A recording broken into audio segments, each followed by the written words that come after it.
Welcome to the Six Figure Influencer podcast. I am so happy you are here. And boy, do I have a story and some nuggets of wisdom. I don't know if it's considered wisdom yet, but some lessons that I'm learning in real time for you.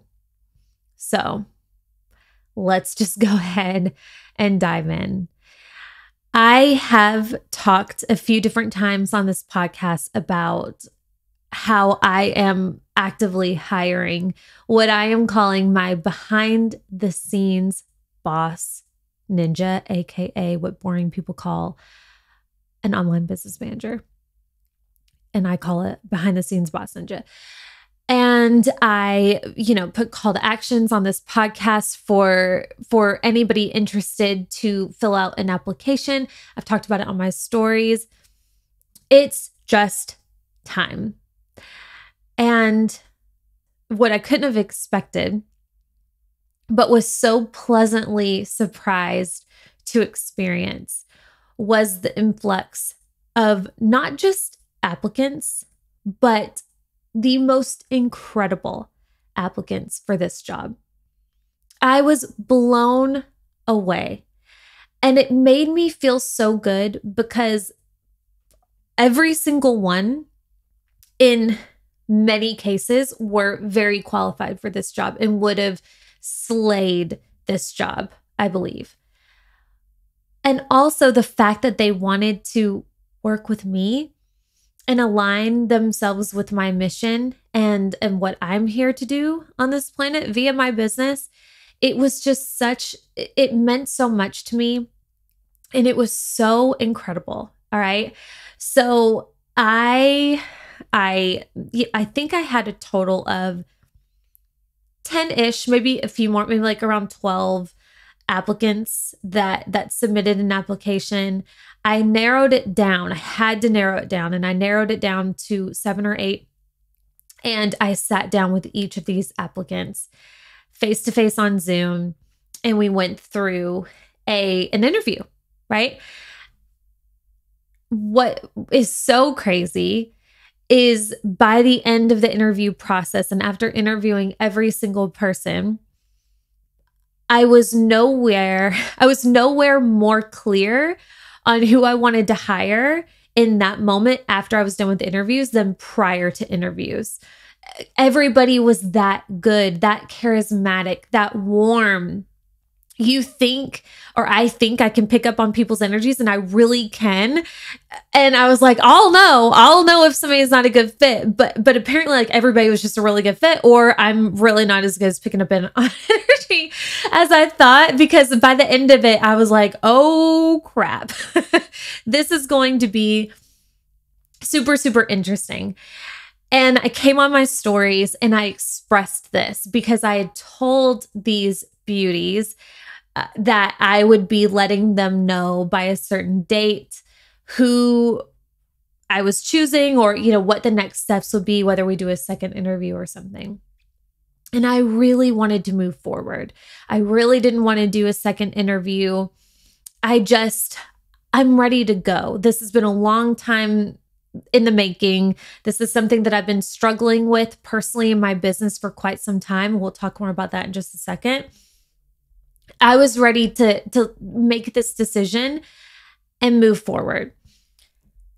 So I came on my stories and I expressed this, and and what I expressed was that I was having a really hard time because everybody was so incredible, and I got so much love and support and advice. And those of you that reached out, I appreciate you so much, because I felt so supported in that moment.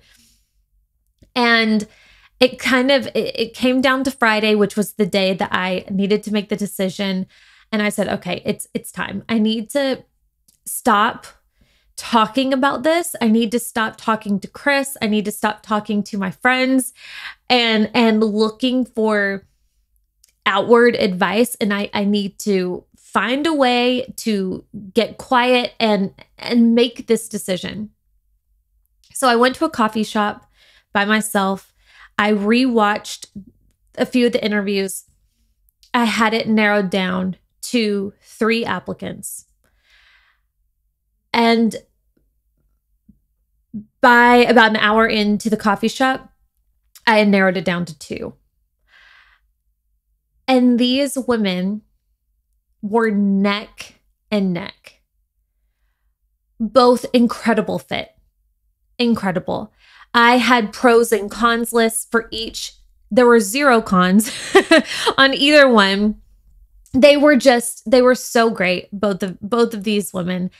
And and it was like, God, what do I do? Like, send me a sign. I'm praying for signs. I assigned each of them like, okay, this woman is number 222. This one is number 333. God, show me these numbers of the person that I'm supposed to choose. Just help me.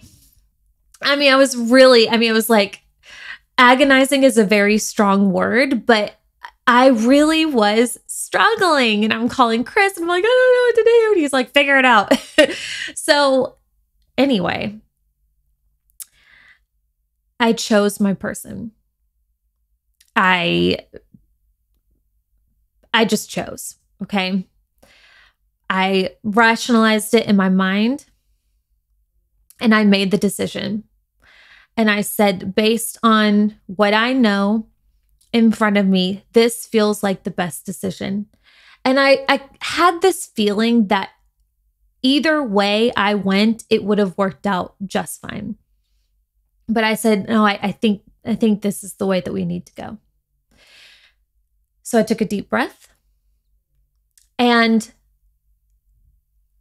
what was interesting was when I made this decision, I had this thought that this person possibly was overqualified.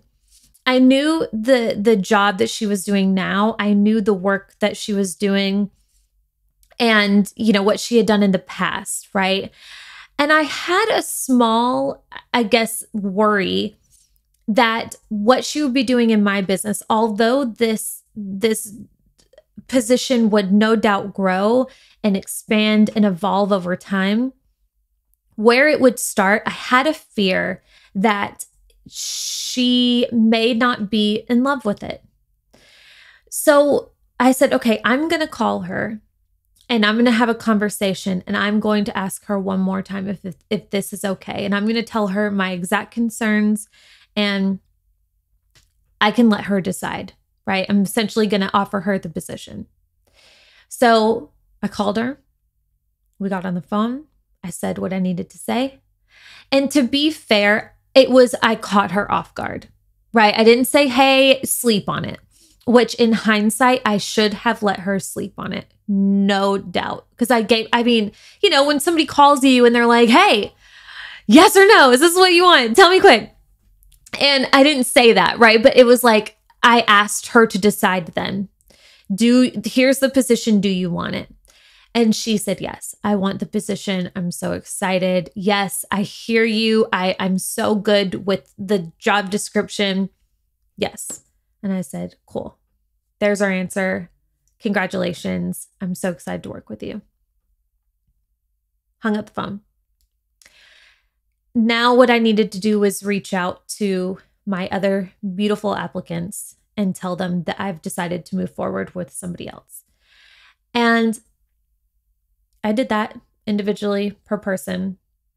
And the applicant that was neck and neck with the woman that I hired, that was a hard conversation because I knew she wanted this job so bad and she was so excited. And it was very weird. It almost was like, I felt like I was breaking up with a soulmate. Like, isn't that weird? Like somebody that like deep down, like maybe I shouldn't be breaking up with this person. I don't know, but like I wasn't fully sure. And that's what it felt like. But I told her, I was very clear and concise and, told her, thank you so much. And anyway, so I made the decision. It was done. I packed up my things. I got in the car and I was driving home. I got this sinking feeling or this thought, like, did I make the wrong decision? I couldn't shake it. And it was such a moment because I was really proud of myself. I did this, what I consider the quote right way. And I don't think there's like a right way to hire, but I did it. I've done this before, this process before, and it was very different. It was a very different energy. And this time it was different. And I made a hard decision and I stuck with it and I was really proud of myself. And I really I wanted to ride home and blast music. And I was picking up pizza because it was Friday and I wanted to pop some champagne because I know that this is the next move in my business, but I couldn't shake this feeling that I had made the wrong decision. And I couldn't stop thinking of this other applicant. And I felt, I felt off. And the way that I kind of, I guess, thought through it was, you know what? My business is growing. There are going to be other positions that open. If she's still available, I can still hire her at some point down the road if she's open to it. This doesn't mean that we can never work together. Just for right now, this is my decision and I'm going to stick with that. And I go home, and as soon as I got home, Chris was so excited. He was like, "Congratulations." And I said, "Thanks." And he's obviously my person. And I expressed him to what I was feeling in the car. And he said, "You can't do that. You don't do that to yourself. You made your decision. You need to fully support it.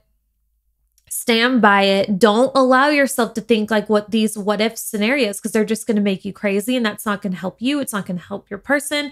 It's not going to help anybody." And I was like, You're right. Okay. And I let it go. I put it to bed. That was my decision. Between that moment and Monday, everything changed.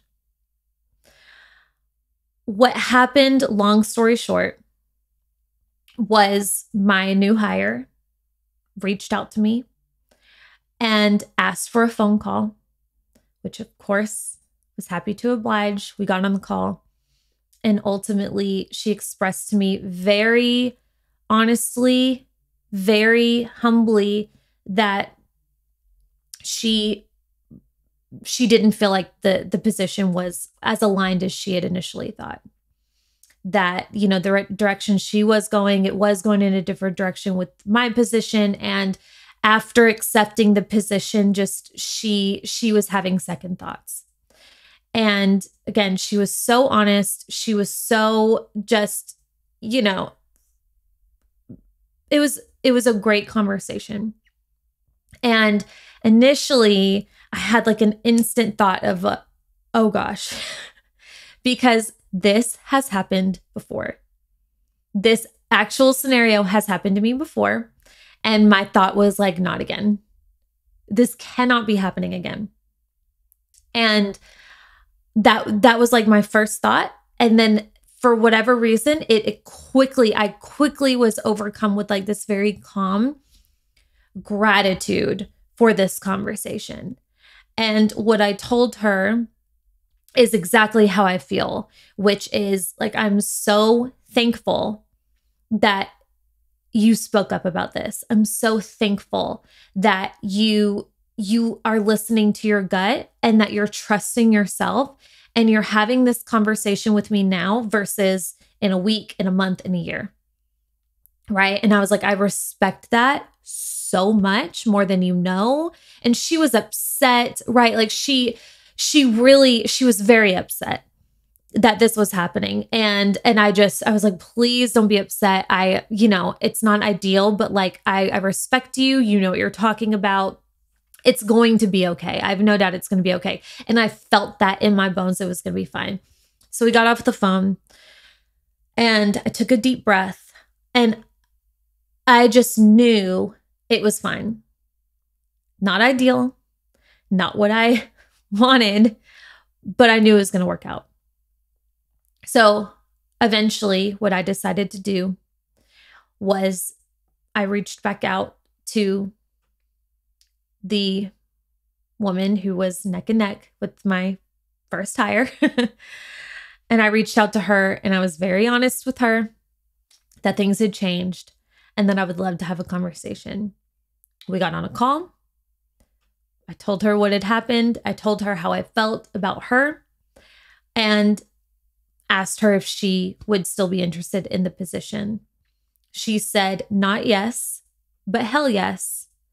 And she got started in that exact day. And within the day, within 2 hours, had already taken control of projects that I had delegated to her. So that is what has happened so far. And it's so interesting going through this. Now, I think it would be helpful to share like what happened in the first situation, because how I felt about this, how I reacted, how I moved forward, my thoughts, everything was different night and day. And I think it would be super helpful for you to hear the contrasts of this situation, because I think that this, and I'm going to share with you what I would consider some lessons from this whole hiring situation, right? That no doubt can be applied to so many different areas of not only your business, but life. So when this happened the first time, and what's so interesting is I have been trying to find my dream work wifey team member for almost a year now. Actually, probably over a year now. I've talked about this, and I've gone back and forth between hiring VAs and hiring contractors. And, and then I was like, okay, actually, I want somebody in person, somebody local to me in Nashville, so that they can come and work with me and we can work together at the co-working space, and had this like whole grand vision. So whenever I had that idea of like hiring somebody local, what I did the first time, this is how I went through the hiring process the first time, is I used to listen to James Wedmore's podcast all the time. I don't listen to it so much anymore, not for any particular reason. I just kind of fell out of it. And I remember he talked about how I don't know if he still hires his employees this way, but in the past, he used to source all of his employees from Craigslist. And I thought that was so interesting. And he never put like who he was, because he's very well known now in our space, but he essentially like put the job description, and it was nondescript in terms of who the person, like what the business was. And that's how, and he found like incredible people from Craigslist. So it's like, cool, that's what I'll do. So the first time, and this was this year. Gosh, time. Weird. Was it this year? It was this year. Early spring, I believe this was. I put an ad on Craigslist. Yeah, it was early spring. I think so. Anyway, it doesn't really matter, but it was about less than a year ago. I put an ad on Craigslist for a similar-ish position for what I'm hiring now, but not as descriptive. And I got, a few different applicants. I had a couple of interviews, and there was one person that stood out. And the energy of it was like, I think I set 3 interviews. One person didn't show up. The 2 people that did show up, they were good candidates. And then one was a better. Was she absolutely perfect for the role? Not so much, but I liked her and I wanted to get it over with. Like I wanted to fill this position. So I kind of threw it up to the universe. I was like, I'm just going to, we're going to go for it. So we talked. I offered her the position. She actually was moving into Nashville from another location. She was literally moving the following week. She needed a job. It seemed like the stars were aligning. This was a great fit. She accepted the position, and literally, it was the day that she was supposed to start or the day before, I can't remember, she texted me and said that she ultimately, it just wasn't a good fit anymore. And I was like, cool. And my energy at the time was very victim aligned, very like, why is this happening to me? Who does she think she is? Like, this is such a great opportunity. Why can't she see that? Why would she just text me? Why? Right? Like very victim. And I was very nice to her. I was like, no, I get it. And, I said the same, like, thank you so much for telling me. I'd much rather you tell me now than then. Okay. Let her go. P.S. She ended up reaching out not once, but twice after that, asking for the job again. And I was like, it's no for me, dog. But anyway, let it go.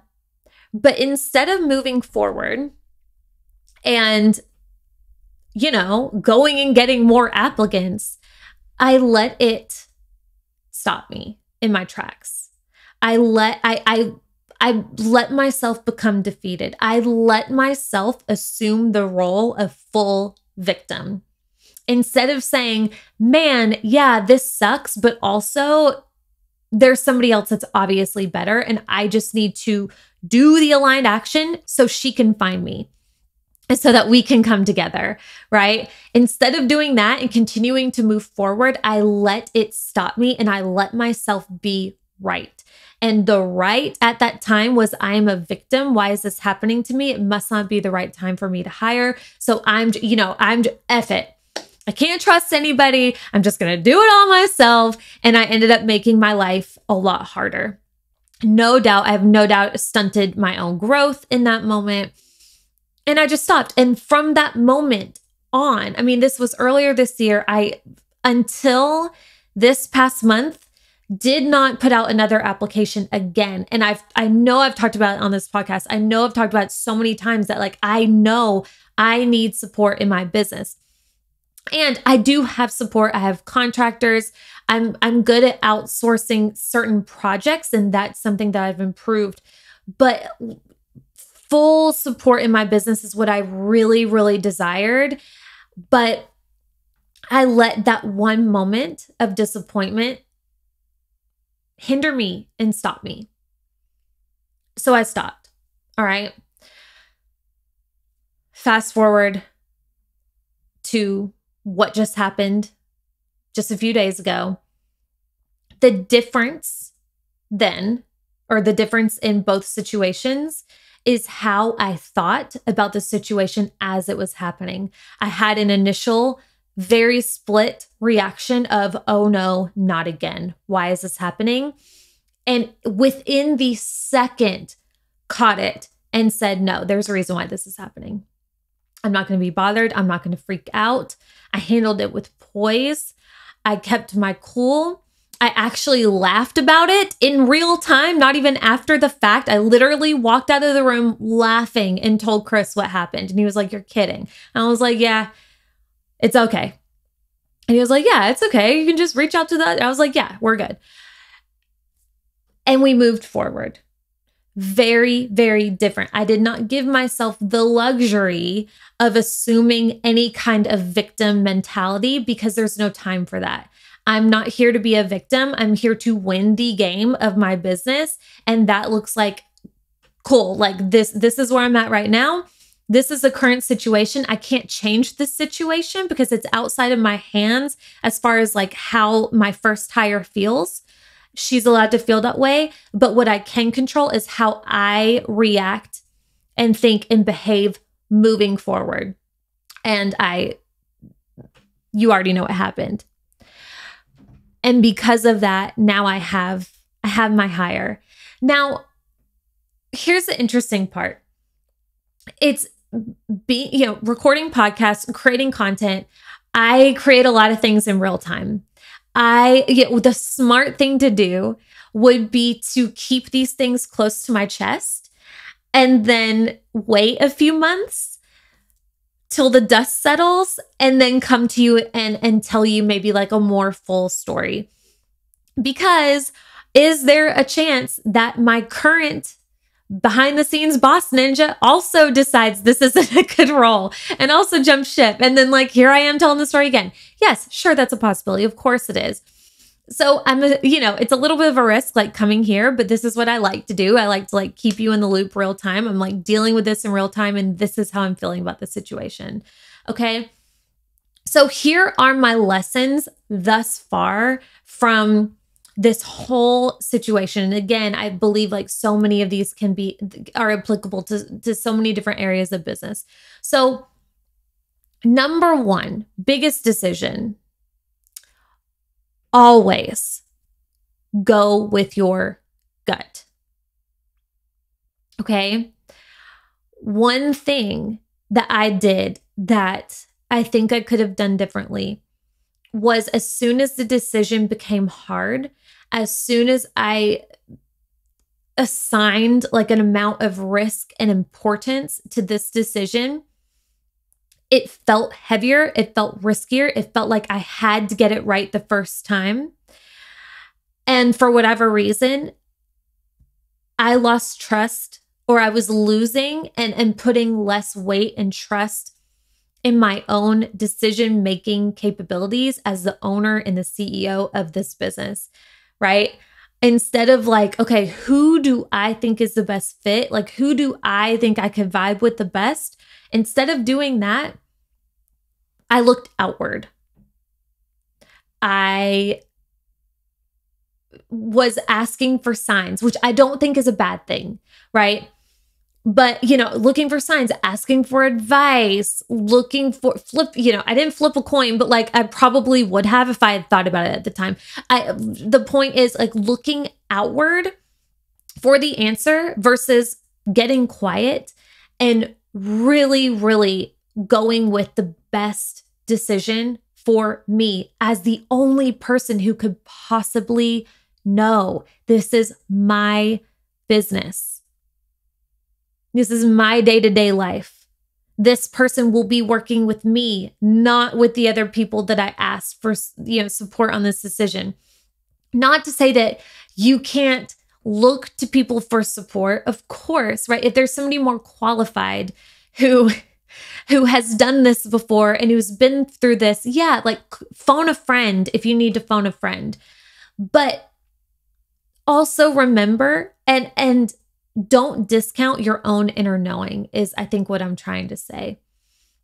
And I think it's hard to say because the deep, deep gut feeling of, oh, I made the wrong decision, that didn't happen until I made the decision, right? I liked both of these women. I liked all of the women.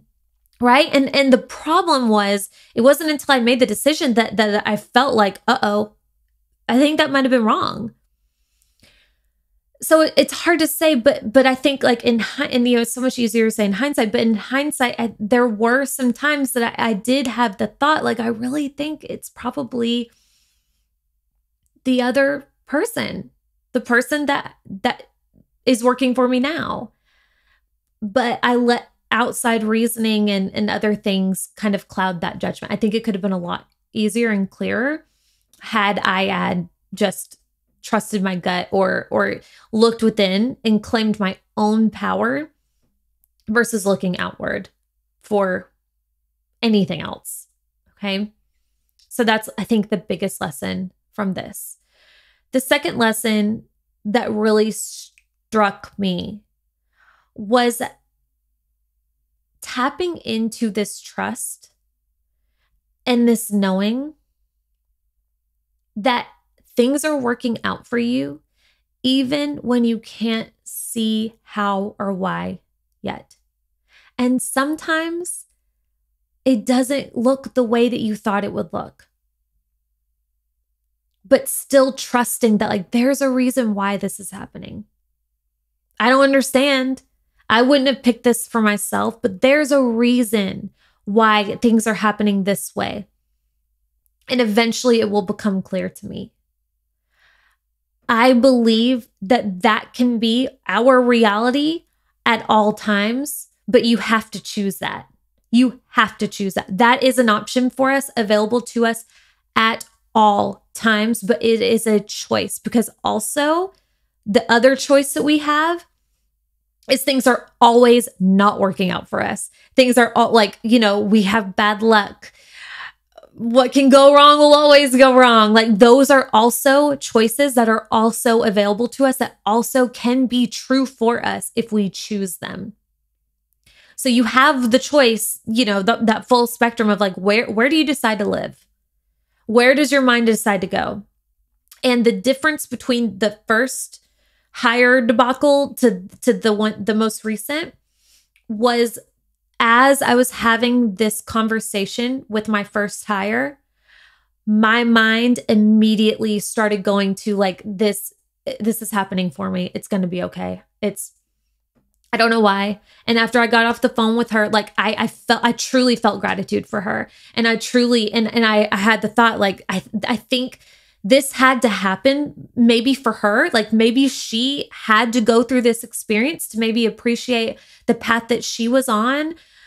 Maybe the other hire had to go through this experience to work through something whenever she initially didn't get the job. Maybe I needed to go through this experience to navigate this in, the most powerful way that I could. Maybe it was all for all three of our greater goods. And, I choose to believe that. And that outlook, it's hard to argue that can go wrong, right? It's hard to argue that when you can look at a situation, but some will say, oh, well, that's some rose colored glasses BS, but okay, maybe. But I've seen the opposite end and the other way that you can think about things. And I've experienced both sides, and it's a lot more fun when I have my rose colored glasses on and I'm looking at it through the lens of like, this is weird, but like, yeah, it's gonna be okay. It's a lot better over here. That's where I'm gonna live. Another lesson is, I should have done this a long time ago.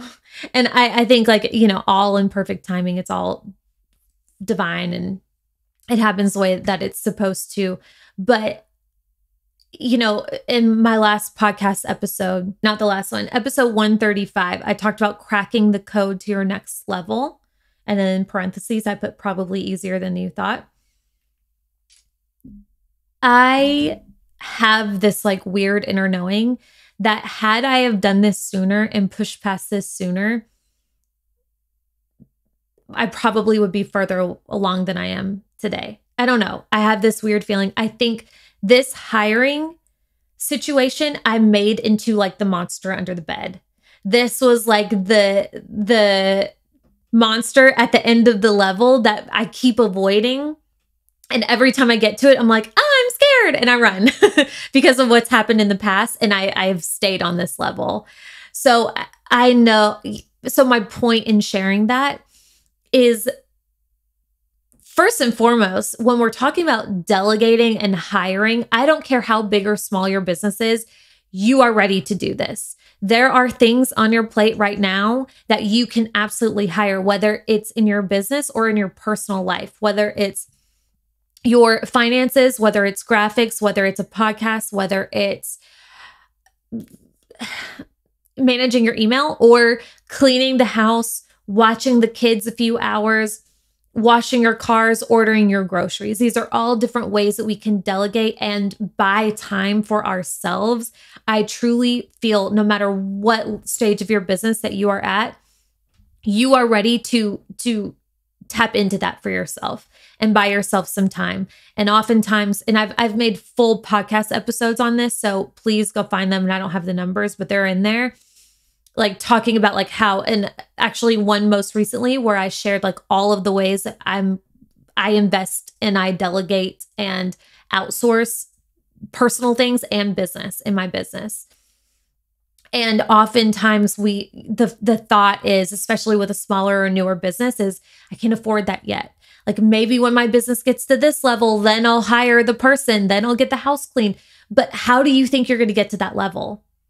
How do you think you are going to make space for those clients or make space for creating that program or whatever you need to do to get to that next level without bringing on support? So I don't care where you're at. There is something that you know you can be delegating, and I am encouraging you to look into it because you might be pleasantly surprised how attainable that likely is. And you might have to go look at a few different options, but it's huge. And I'm excited because I know that this was a code that I needed to crack to get to my next level, and we're doing it. And then another lesson that I took away from this situation is, and this is also about hiring specifically for anybody who is also hiring. And by the way, if you want to know how I did this, I might have mentioned this, but what I did was I created an application in Google Forms. Very simple. So what I did was I made a job description on my website. And then along with that, I attached an application that I just made in Google Forms. So it was all very simple. And then I talked about it in the podcast. I talked about it on my stories, and I directed people to the job description. And if they were interested, they needed to fill out an application. And then at a certain point, I went through the applicants. And from that point on, I emailed every single applicant. And I said, thank you so much for applying. Either I want to interview you, or I don't know if we're a good fit. We're going to go in a different direction. But thank you for applying. And then after that, after I interviewed my people, you already heard that story. But my other lesson is like, keep a good standing with your applicants. Treat them with respect, right? And because you never know. I mean, first of all, you just want to do that anyway. Just be like a decent human. But also, you never know what can happen in your business. You may think you found the perfect person, but life happens, things change. And if you just like hire the person, you don't respond, or, you don't like take the time to really show your appreciation for the people that took the time, who like want to and show interest in working alongside you. You don't want to burn any bridges. They may be a great fit later on down the road or for a different position. Okay. So that's just like, I mean, it's kind of obvious, but worth noting. And then the final lesson here that we've kind of already touched on, but I just want to really send home for you, is keep moving forward regardless. You cannot, as business owners, as humans on this earth, we have so much creative control over our lives, over our businesses.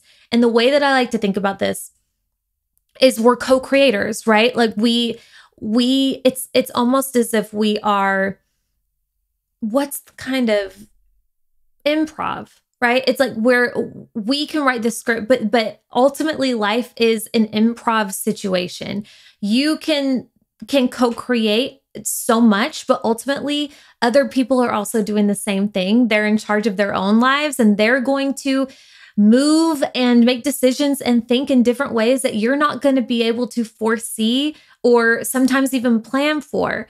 So you cannot control other people. You cannot fully control how the scene, how the moment and experience plays out. But what you can control is yourself, how you feel about it, how you think about it, and how you ultimately move forward. So in business, as business owners, our job is to always move forward. If you need to take a beat, if you need to take a couple of days to feel sad, to gather your thoughts, do it. But get up, dust it off, and move forward. Do not make the same mistake that I did, and for 7, 8, 9 months, sit on my butt and keep spinning my wheels and doing all the work myself, because the lies that I would tell myself, and because the fear that that same situation might happen again. It might, but you get to get up and move forward. And how you think about that situation in that time and how you behave is going to create a different level of results. Okay. So that is my situation. That is my experience with hiring. I pray and I have full faith that this is going to be wonderful for my business. It's going to be wonderful for me, wonderful for my incredible behind the scenes ninja, who I'm absolutely going to introduce to you once we get a little more comfortable with each other and make sure that this is a good fit. Another thing that I'm doing, which I think would be helpful too, side note, is the way that we're starting her position is like, it's eventually going to be full-time, but we're starting it as part-time for 90 days as a trial period, because you just don't know. Right? You don't know how you're going to work with somebody, or you don't know if this position's a little abstract. There's a lot of different parts and it's going to evolve. So I want to be darn certain that she and I both feel really good about this. So we're starting as part-time trial, and then it will then move to full-time with all of those benefits that come along with that. So that's how I am handling this myself. So anyway, that's the situation. I hope this was helpful for you. If so, I would love to know. Send me your thoughts. Thank you so much for listening. Tag me in your stories. Shoot me a review on iTunes. It would absolutely mean the world. I love you. I believe in you, and I will see you here next week. Bye.